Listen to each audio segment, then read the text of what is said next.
Hi, everyone. We are officially live with session 2 of our Summer Hot Takes series. So as you guys know, this is a follow-on to the publication of our 2024 B2B Buying Disconnect report, where we both had Krysten Conner and Darren Fanton as influencers in that report. What we're here doing today is we are going to be expanding out on the topic of the brand crisis that we're currently in and using storytelling as a pivotal role in shaping what that looks like over the course of the next year. So I'm going to go ahead and kick it over to our friends here, Krysten and Darren, and have them introduce themselves. So Krysten, would you like to go first? Yeah, absolutely. So I started my journey in tech sales after working as a history teacher and running a family business. And then after making that leap from teaching to tech, I've been enterprise AE at multi-billion-dollar companies, including Tableau, Outreach, and Salesforce. And yet I still wanted to keep teaching, right, and keep helping others. So now I coach AEs in their journey to becoming top performers. Thank you. Great. Darren, CEO, co-founder of ScreenSpace, would you like to introduce yourself? By the way, quick preface, if you want a lesson in storytelling and story arcs, check out Krysten's LinkedIn about me section. It's the perfect arc of and it has all the frameworks that we'll be talking about today, but Krysten's about us is fantastic. So my name's Darren. My background is actually in film and television, very different world. I ran a creative agency out of Los Angeles. And told stories through video. So everything from what you see on the silver screen to television. But why I'm here today is actually the audience in the buying world in the B2B space. When we build video content, it tells one story and it doesn't resonate, it doesn't motivate the audience. And so that kind of transitioned us into the B2B space where we can help marketing and sales teams tell multiple stories and build connections that engage and build more of an authentic emotional connection. And so that's where I came from LA and transitioned into this world and why I love storytelling. And so now we have a product called ScreenSpace, which enables marketing and sales teams to create choose your own adventure videos and tours to tell those stories. So super excited to be here. Yay. Thank you guys so much for joining us. I think that our viewers today are going to really find this session helpful and jam-packed with great content that they can action on right when they leave here. So with all of that being said, thank you guys for joining us. Darren, I want to start with you and sort of ask you, as the founder and CEO of ScreenSpace, can you share your perspective on why storytelling is so crucial in the B2B marketing landscape today?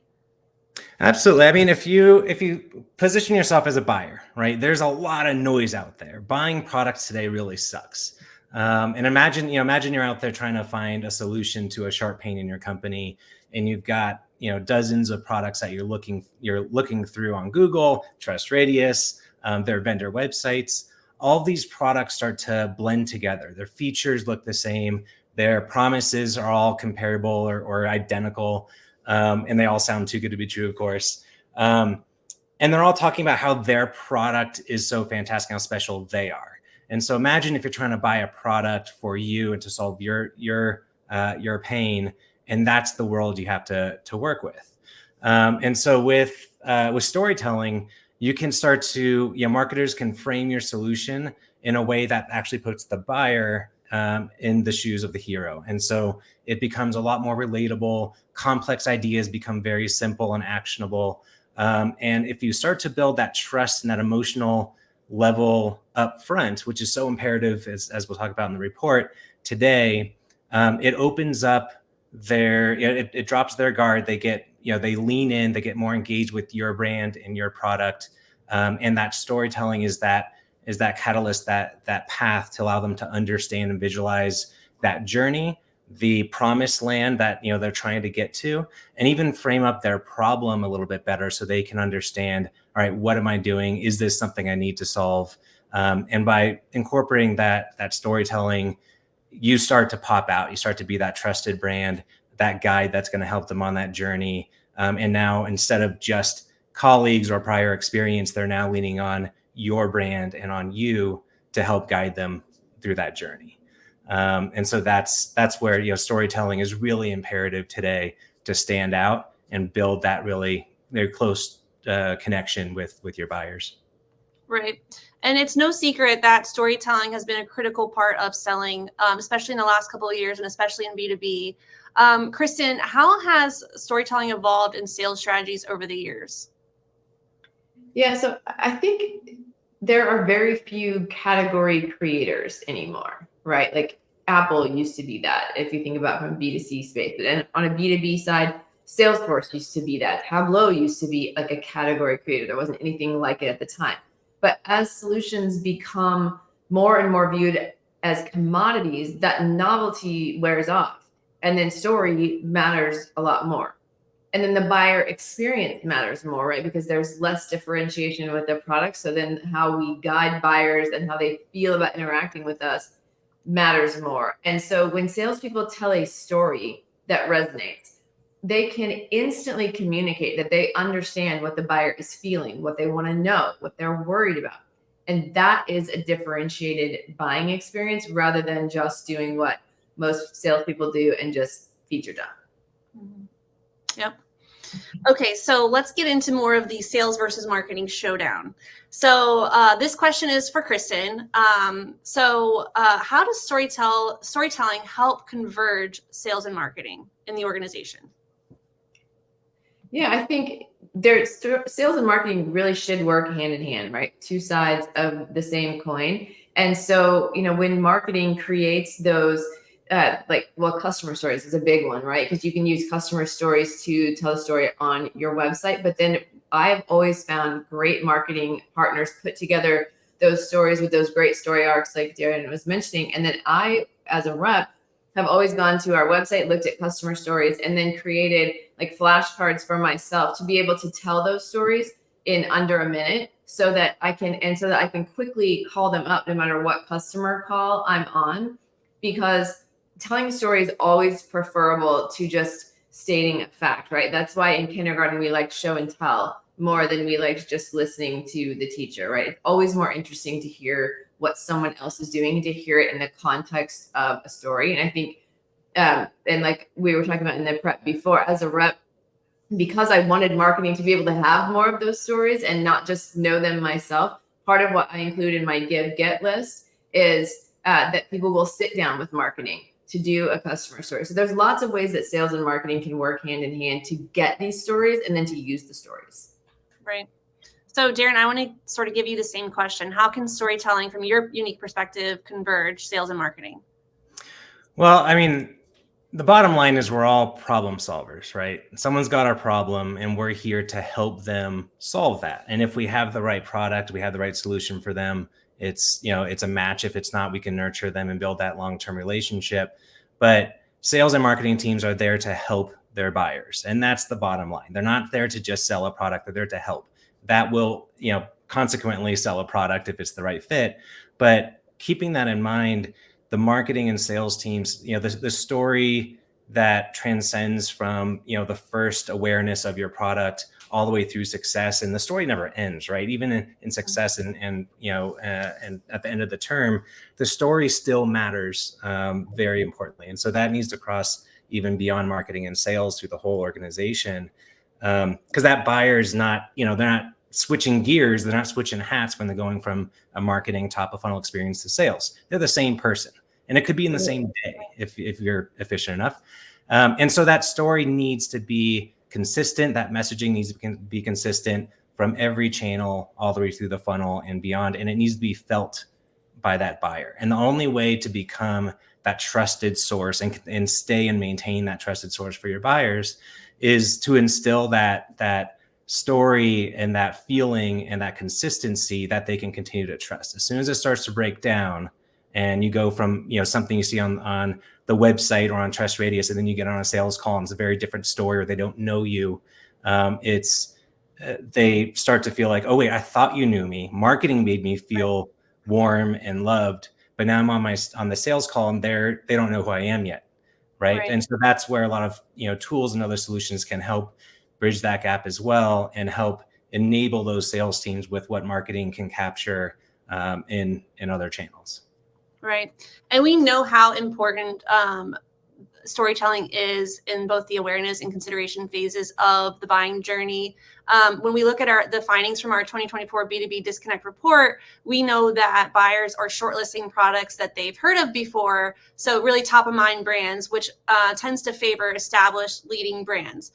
Darren, what's like specific stats from our Disconnect report like stand out to you, and what should marketing teams be aware of or prepare for as a result? Well, I think what the story tells through the report is you have to earn your buyer's trust before they're even willing to talk to your sales team. And so that's the big shift today, right? You can't rely on sales to go through prospecting, discovery, tailor that message and get it dialed in perfectly on that demo. You have to do that before you even get there. Granted, as I mentioned, it has to transition right into this the live demo and the sales interactions seamlessly.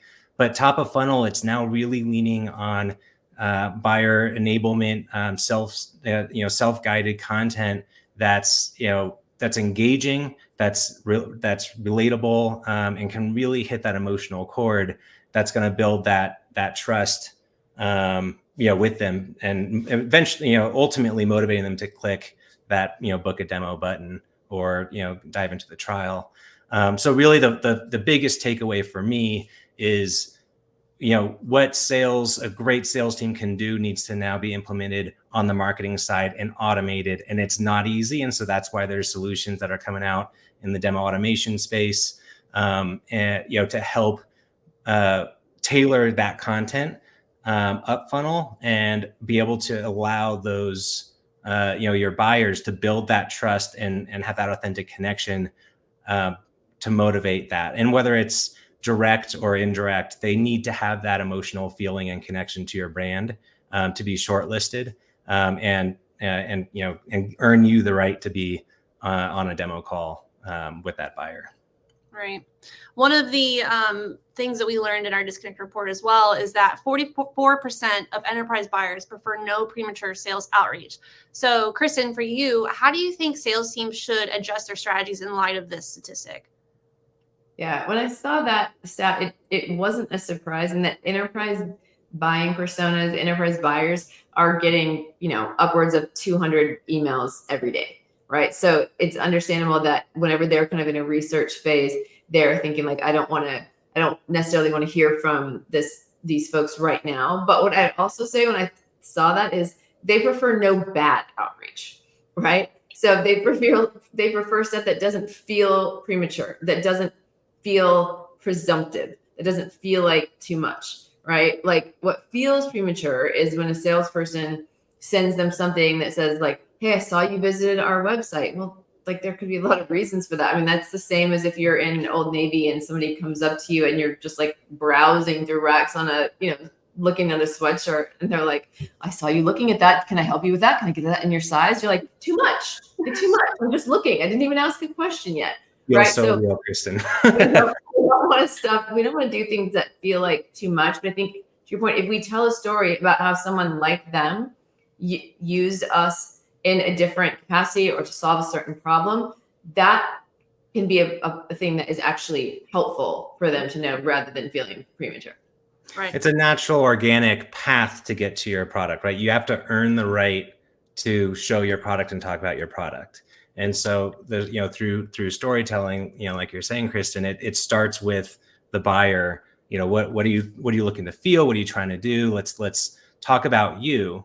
And then if it makes sense, let's talk about our product. If it doesn't make sense, don't push that direction, because when they are ready, they're not going to be coming back to your solution. They're going to be coming to someone else that they can trust and doesn't feel enforced on. So I think that's really important across sales and marketing, is that it feels very organic. And the end result is that your buyer wants to feel like you're on the same side of the table, looking at all the different solutions, and you present, oh, here's a solution approach. What if, does this sound like this approach might help your problem? Oh, that actually does sound interesting. And then that's when you can say, oh, by the way, we actually do have a product that can help you and unlock that capability. Would you like to explore it? And so that arc, that story of starting with that buyer, and then transitioning into into the product organically, that's how you build trust and an authentic connection. And if they don't buy now, that's fine. They're going to buy either later, or they're going to tell other people about you who are going to buy now. Right. And that's why it's so important to reach buyers like early in the buying process, where they become aware of you prior to needing you. And so one of the questions we asked in the disconnect report was very much about like brand awareness versus demand gen, and how marketing teams are spending their budget. And what we found is that, like we said, a lot of companies sort of shifted to this demand gen focus because they wanted to have that organic touch where like the prospect had already heard about them or already had a need. But in doing that and divesting so much of discretionary marketing funds to demand gen, there's become like this sort of like brand gap where established leading brands are sort of taking the lead and becoming top of mind for a lot of prospects who, whether risk averse or whatever reason, are leaning towards them, majority of the time. So my question to you, Darren, is can storytelling help mitigate the risk of prioritizing demand gen over brand awareness? Yeah, so of course. So brand, that brand gap that you mentioned is so important. And without a strong positive brand presence, buyers aren't going to trust or feel connected to your product. And so if you put the cart before the horse, they might feel like, oh, I need a solution, but they're not going to lean on you as the solution. If you reverse that or you mix them together, your demand efforts won't, kind of hit a wall. They'll actually blend really well with a narrative that can both generate demand, but then also, really weave in that, the brand building narratives and establish your brand as the obvious choice at the same time. And when it comes to story innate, as long as the buyer is the hero, it's passive, it's warm, it's welcoming, and you can do so much when you position things and you contextualize things within a story framework. Mm-hmm. Krysten, from your experience, how can sales reps leverage storytelling to build brand awareness even when the primary focus is demand gen? Yeah, I think, there's lots of ways that you can tell a story, and you're going to have folks, whenever you talk about brand awareness, when the first time a rep reaches out to someone, they may never have heard of your company or your product, right? And so if the timing isn't right, what I like to do is put them into like a drip like sequence where I'm sending them something specifically, and I like to do kind of stuff that feels and is more organic. I like to send so at User Gems we have a Slack channel that is like customer quotes, where just something that comes up either on a demo or on a customer success call or with our marketing team, and people, they share quotes and then they'll share a snippet from their recorded call, and I'll just screenshot those and scratch out things that are identifiable, but then send that and include that as I'm making someone aware of what we do, because it feels more organic, it feels more real. This is something that's happening like real time, and they start to become aware of, oh, this is what they're about. And to Darren's point, building that trust, that I'm not sending something that's filled with jargon and buzzwords. I'm sending something that is talking about other people like them solving a similar problem. I'm staying top of mind. I can do that with a very light touch with no constant call to action, but just sending those out, sending those little story snippets every so often, just to stay top of mind, so that when timing is right, they are aware and we can start to have a conversation. Right. I love that. Story snippets. It's not story. A lot of people think story is in one setting or one video or one piece of content. Story, like you mentioned on your drip, it starts with the first drip and ends, when you stop sending your drip emails. And so it needs to be important that arc transcends one meeting, one demo, one thing, and department, and is consistent and doesn't jump back. So if someone's ready to buy, they've seen the features, and now you're telling them why they should be buying in the first place for a different reason, it completely unravels that whole story thread that's been so intricately showcased throughout that buying experience. So story snippets, I'm going to steal that one if you don't mind. Steal away. Yeah, and people think storytelling has to be hard or like robust. It can be as simple as a screenshot, to Krysten's point. So I think that's a great example. To that end, Krysten, I know you have a bunch of tools in your toolbox. So are there any other like tactical things you've implemented to use storytelling in your like outreach and engagement efforts, like things that have worked or tactics you want to share, expand on? Not necessarily tools, but just ideas, just strategies. So the screenshot is a big one, whether it's Slack or whether it's something that a customer or a prospect texts you and you just take a screenshot, right? Like that feels real because it is real. Like that's what happens in real life. People send us a text and they're like, oh my God, we just onboarded, 500 people today and we're already seeing results or whatever. I mean, like that's a big deal, right? And it's inherently, I think, more trustworthy to someone on the buying end than something that is like looks slick and overproduced, right? Like this feels real.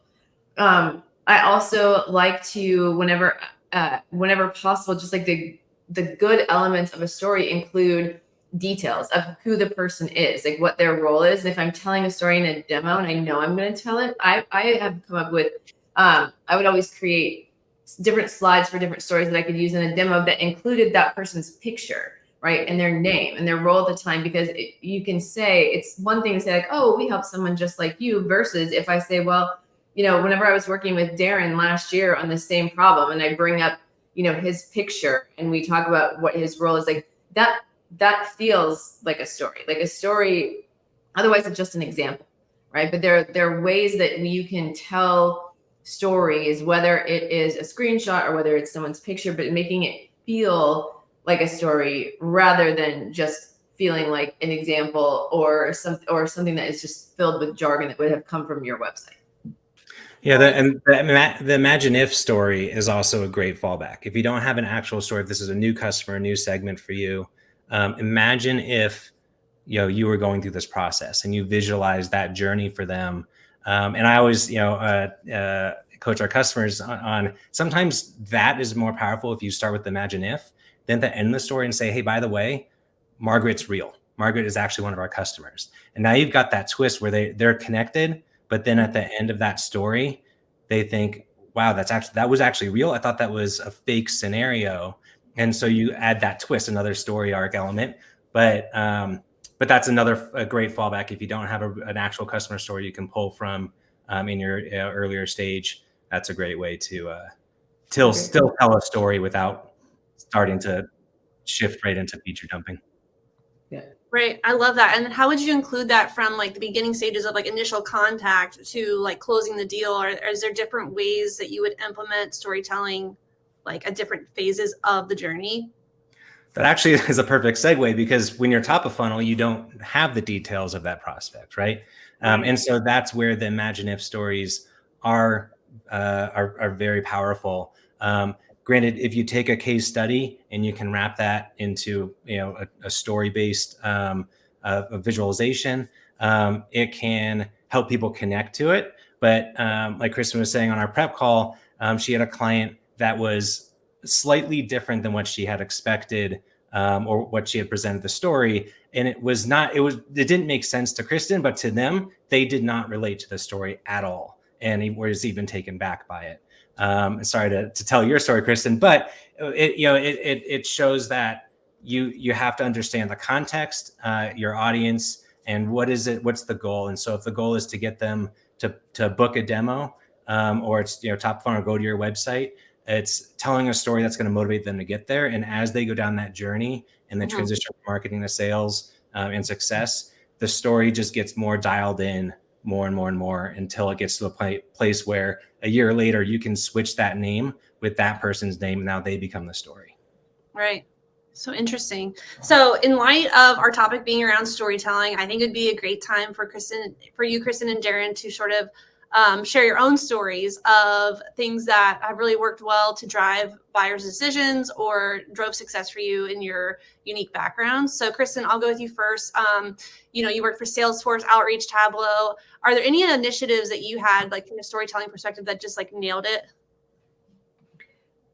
Not necessarily initiatives. I think that's something that companies should do more, right? Like they should realize the power of that. I think as a rep, what I would always do is interview top reps to see what was working for them, and the best reps were always the ones that had the best stories, right? And so like I would interview them and have them tell me the stories of their biggest deals, so that now I know that. And I think what sales teams and enablement teams can do is, again, make that not tribal knowledge, like have the as an organization go out and hunt down those stories.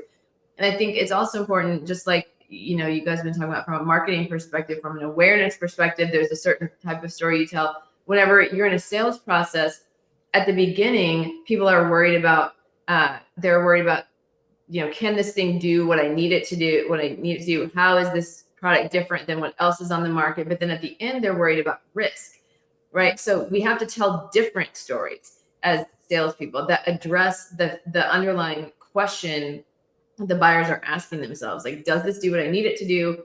How is this different from everybody else? And then is this worth doing versus, just is this less risky than doing nothing? Right. And if we're telling those same stories that we told at the beginning, even though they might have resonated at the beginning, but by the end of the sales cycle, they'll fall flat. We have to pay attention to where the buyer is in the buyer journey with the stories that we tell them, and even throughout the whole sales process. Right. Darren, same question for you. What are some storytelling initiatives or successes that you've had that really drove buyer decisioning? Well, there's one very memorable one, and it's actually the birth story of ScreenSpace. But I'll keep this storytelling stories short since we're just at the top here. But our ScreenSpace used to be a self-serve video platform tool. And so we had a big customer a prospect that we had a demo for. And I knew, I sent a generic video out to the team, hopped on that call, and found, I was on the call with multiple departments, marketing, sales, and success. And so I knew telling one story is not going to resonate with the other two. We also had an executive. So we had a lot of different audience members that wanted to hear a different story, and I had one person, right? So I tailored that demo to include everyone. And I had them imagine if you're your buyer and you went through this process, starting from here, and I visualized that entire journey. In fact, I broke our video platform to visualize this on screen with them. And I took them through this journey with visuals. At the end of the call, everyone resonated with that story. And anytime it came to their point of the story, I would call their name out and say, hey, Jimmy, this is where you would come in and hop on the call with Sarah, who we've been visualizing we are today. And that story arc really resonated with them. And I took that recording and I sent that to them instead of the generic video I had originally sent from our platform, which used to just be video. And they circulated that with their team, and everyone had their own stories. And that's what inspired ScreenSpace to pivot into choose your own adventure videos and interactive tours, because one story is not going to resonate, and a tour that's just focused on product and features is not going to resonate with that executive, and a story that's just case study is not going to resonate with the users and the actual technical buyers that were also on the call. So that's where story needs to transcend product, value, personas, use cases, and provide an environment that anyone can get to value and get to the aha moment that resonates most with them. And it's not just one generic story. I love it. Yeah, everyone consumes information differently, cares about different things. So, having the ability to tailor your storytelling to not only the buyer, but, subgroups of the buyer is even better. So with that, we have something exciting we want to share with everyone. We didn't promote that we were going to do this, but we created an interactive experience that showcases how you can use storytelling for a variety of media and channels. So we're going to have in just a second here, have Darren walk us through an interactive experience he created around our disconnect report to show you how you can use storytelling to do that. But first, I want to open it up to any questions. So for our live viewers, now is your opportunity to ask Darren and Krysten anything you want. So drop it in the chat and we will get to it here shortly. But I'm going to kick it over to Darren to start walking you through what storytelling can look like. Thanks, Darren. Yeah, this was a fun project because what we were, if you imagine, you compare the disconnect report to a product, this is, imagine this is your product, right? It feels complex. There's a lot of very valuable information in here. But as someone who's just coming into this PDF or receiving it, it's a lot of information. And so we partner with Trust Radius to turn that into an interactive story-based experience. So as you arrive, it starts with context, introduces you very natural, way to kind of pull it in like the opening of a movie. And then a little overview. Okay, this is what we're looking at. All right, I'm leaning in. I understand what's going on here. And then you can click and interact with the actual report itself. So say you're interested in building buyer trust. You're not going to want to start at the top of the PDF and try to jump through. You might just click on build a trust. And now you've got a bite-size experience to learn, to gather exactly what matters most to you, see that value. If you're interested, you can click and learn a little bit more. We've got some trusted insights that you can explore. And then if you're not sold yet, you can back out and go into a different experience or another value prop, or you might share it with someone else on your team that might go down a different path. And now you're building consensus across the team that we need this report and we need to talk about this report at our next all hands. And so that's where we've applied the same framework of storytelling and what ScreenSpace does traditionally for products to a report that also can be more of a complex, feel very complex, very static. This is one way to tell that story and make it choose your own adventure and fun and exciting. I love it. Well, we are running out of time, so I'm going to go ahead and throw out a question that we received from Blake. He said, with the growth of deal rooms like Aligned and Doc, I'm curious if the speakers have used these platforms to tell stories for pre-sales use. So we have not, because we use ScreenSpace for that. So it might not be the best. I mean, Aligned and Doc are fantastic solutions, and we integrate well with them. But when it comes to that, telling stories for pre-sales, for us, we just use our own solution. So I can't really speak to that, but I'll let Krysten take over that one. I have several coaching clients that have actually mentioned using Aligned for deals in progress, but in some ways it is pre-sales because of what's happening in tech right now.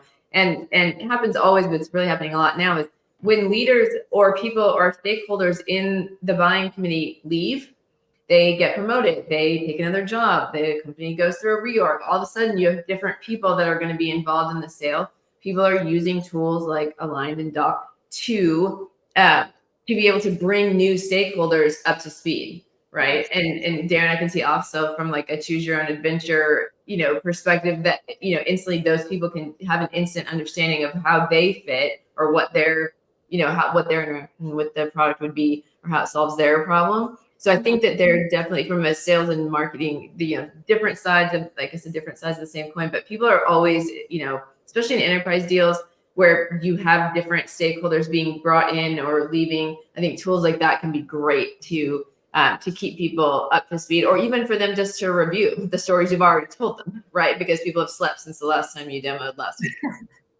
Yeah. Honestly, every tool in your tech stack should be part of the story. So it could just be a Slack message. It could be a support question, through intercom. It could be anything. And those are perfect examples of where you can instill that story and like Krysten said, get people up to speed. So they're not in the opening scene of the movie. They're right along with you at the closing act. Yep. So the biggest takeaway from me from our interview today is that your storytelling has to be cohesive from pre-sale to post-sale and in every channel where your buyers are. So I just want to stop here. We're at time, but thank you guys so much, Darren and Krysten, for joining us and sharing your unique perspectives. If you want to check out the full report, it's ungated. It's for your viewing pleasure. There's the link there if you want to check it out, or you can go to trustradius.com. Thank you guys so much for your time today, and we'll see you soon. Bye.